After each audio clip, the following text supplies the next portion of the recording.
I charge for photographs.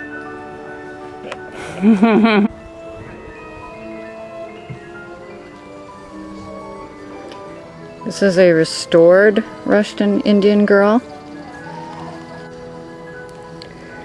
The trim is cherry.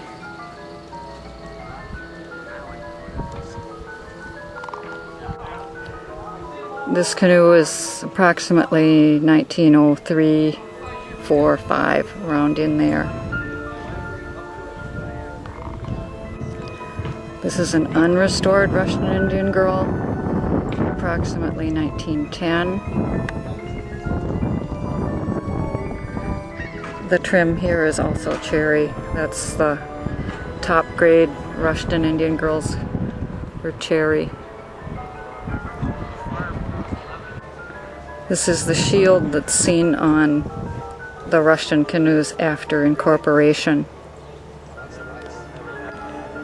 This is a pre-incorporation Rushton tag from Folsom Arms.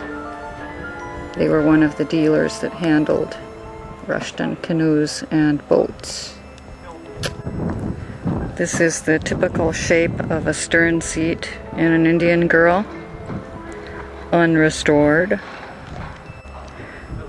And this is the restored rear seat.